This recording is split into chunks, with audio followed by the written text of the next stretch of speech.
We're inside the 2012 Suzuki Grand Vitara, and I just wanted to point out some of the internal features of this car. As you can clearly see, it's got nicely laid out gauges here, controls, typical controls in the steering wheel. We have the audio controls over here, and then the cruise control over here. Wipers, that kind of stuff are right over here in this. And of course we got headlights and turn signal over here, which is pretty standard. It does have some fog lights on this particular vehicle. Power door locks, power windows, the whole 9 yards. We got climate control over here, and you also have the ability to disengage the traction control. There is a built-in CD player, XM satellite radio ready. It doesn't come with a subscription on this particular car, and of course it will play MP3 and WMA encoded CDs as well. It does also feature an auxiliary jack right there in case you want to plug in a different device. It is a automatic transmission, as you can see there. It also has dual heated seats for the front passengers, as well as dual power supplies up front as well. This car does not feature built-in Bluetooth in terms of being integrated into the audio system. It does, however, feature a pop-up Garmin GPS, which does have integrated Bluetooth as well as full GPS capability. And the nice thing about this is it does pop out. You just push this back like that and you can take it with you.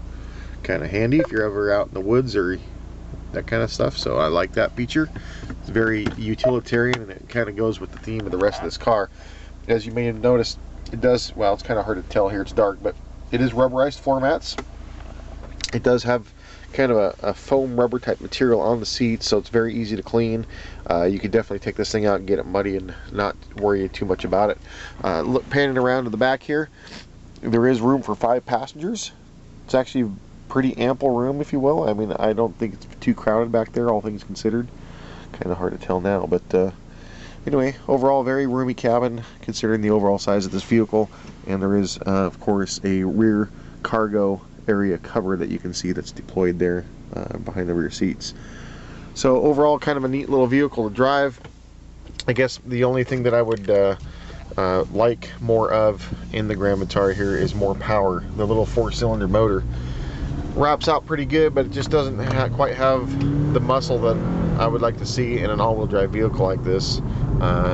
It is also rated at 25 miles a gallon, so I guess that's one trade-off, which isn't too bad considering it's an all-wheel drive SUV, and has some pretty decent features to it for the money. This one prices in right around $25,000. So anyway, go ahead and check out the rest of the review, and I go into more details about the specifics of the motor, that kind of stuff. And if you're in the market at all for a smaller sized SUV, then I would highly encourage you to get out and test drive the Grand Vitara and see what you think.